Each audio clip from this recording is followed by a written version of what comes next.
Hello friends, আমি মধুমিতা তোমাদেরকে আর একটা নতুন ব্লগ নিয়ে এসেছি। তো আজকে আমরা গেছিলাম শপিং করতে, মানে মাসের বাজার কিনতে। তো ওখানে মাসের বাজার টাজার করলাম, করে ঠরে নিয়ে অনেক কিছু পাইনি, যেমন ময়দা পাইনি, আর অনেক কিছু ভুলেও গেছি, নিইনি।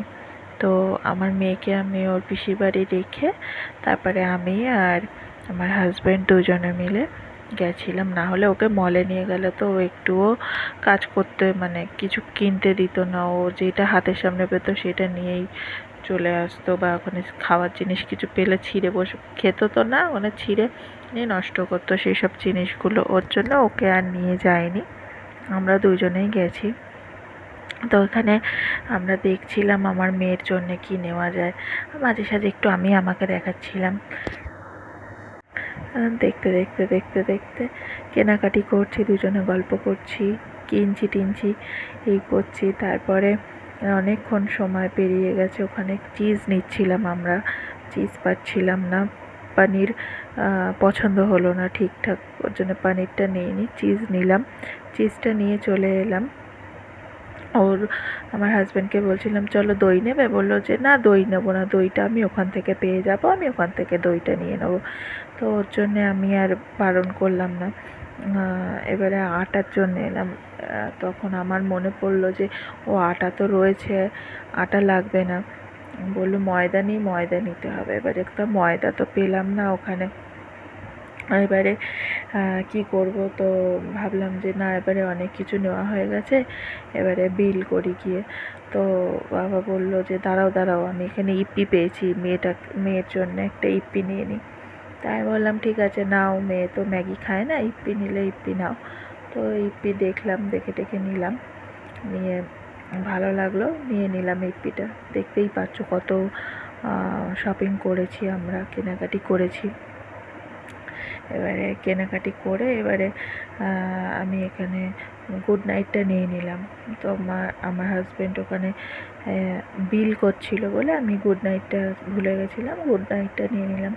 আর আইসক্রিমগুলো দেখে আমার এত লোভ লাগছিল, আমি বললাম যে আইসক্রিম নেবে, বলছে না এখন নিও না, এখান থেকে নিয়ে যেতে যেতে বাড়িতে গলে যাবে, আমি বাড়ির পাশের দোকান থেকে আইসক্রিম নিয়ে নেবো।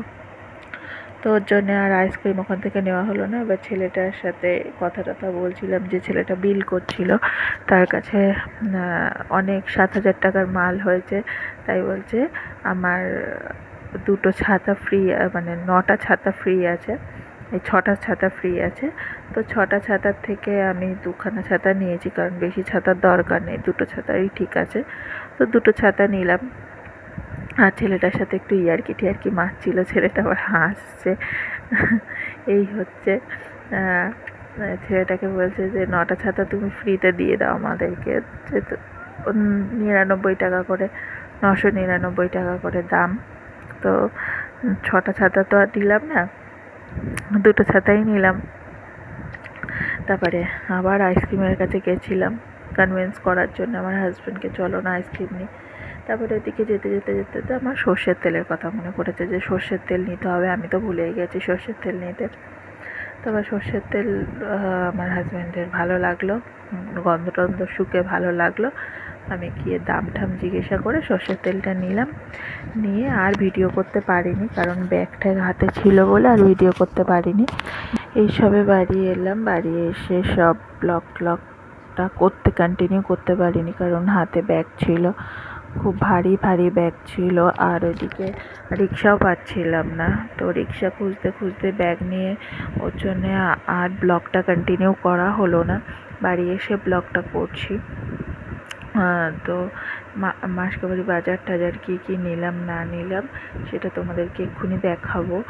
আমি তার আগে আমি তোমাদেরকে বলতে চাই, প্লিজ সবাই আমাকে সাপোর্ট করো, ভালোবেসো, আর এইভাবেই সাপোর্ট করে যেও। এই যে আমি মাসকাবারির মালগুলো নিয়ে এসেছি, এগুলো অনেক কিছু আনিনি, আবার অনেক কিছু এনেছি। তো যেগুলো পাইনি হাতের সামনে, সেগুলো আনতে পারিনি। তো দেখি 2-1 দিনের মধ্যে যাবো, গিয়ে আবার গিয়ে 2-একটা মাল যেগুলো বাকি আছে সেগুলো নিয়ে আসতে হবে, তো সেগুলো নিয়ে আসবো। তো তোমরা প্লিজ আমাকে সাপোর্ট করো, এইভাবেই ভালোবেসে যেও। আর সবাই কমেন্ট করো, শেয়ার করো। আর যারা ফেসবুকে দেখছো তারা ফলো করো, কমেন্ট করো, শেয়ার করো। আর যারা ইউটিউবে দেখছো তারা আমার পেজটাকে সাবস্ক্রাইব করো প্লিজ। Thank you.